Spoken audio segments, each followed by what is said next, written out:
when you're left on your own, your thoughts can really take you to dark places. You might be tired, you might be hungry, you might be thirsty, you might be feeling nauseous. Some rise, some fall, some devil runs through us all. Some stable, some rich, just chemicals in my brain. And you really have to sort of battle with yourself to keep going. Age isn't really a discriminating factor in being able to do an ultra. Yeah, it is mindset. I'm a man possessed, I'm a man obsessed, and I cannot stop, gonna keep on going till there's nothing left. I'm a man possessed, I'm a man obsessed, feel it in my bones, running through my blood, get it off my chest.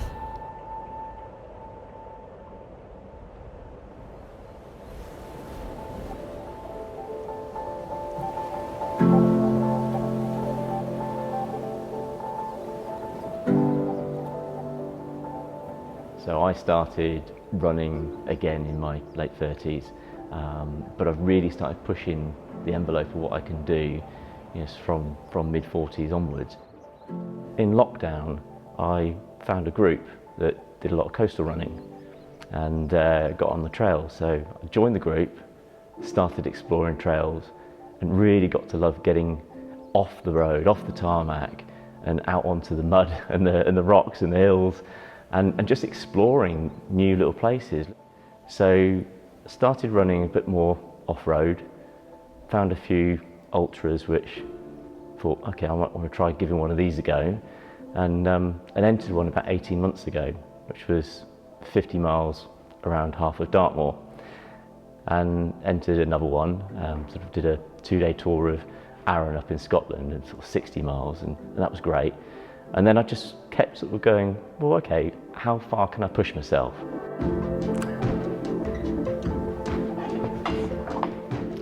Hi, I'm Dave Vickerstaff. I'm 47, father of 2, architect, and an ultramarathon runner. So I grew up in Torquay, so really I'm a South Devon lad. Really, I've always lived down this way. I love living in this part of the country, sort of South Devon and the coast around here. It's just, nothing beats it really. It's fantastic. It's a playground.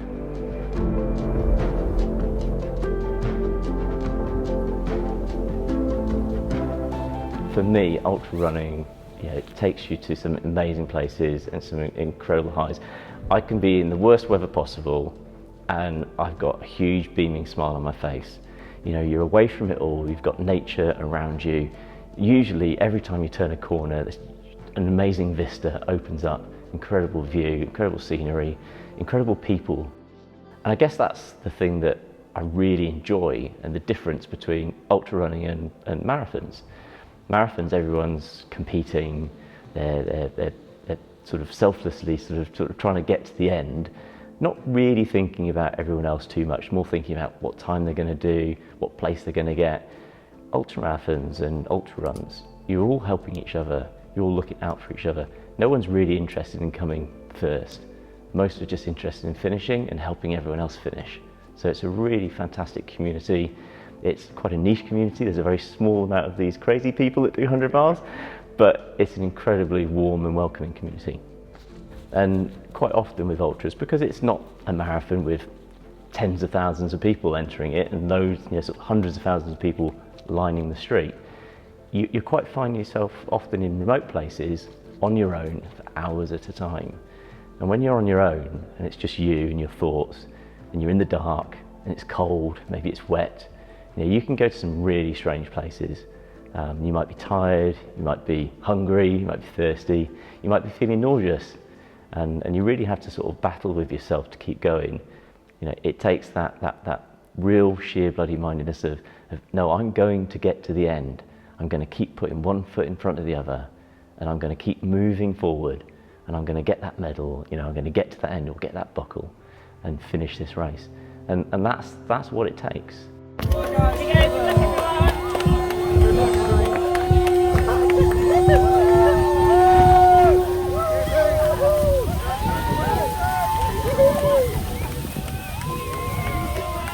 The Arc of Attrition is held at the end of January, so middle of winter.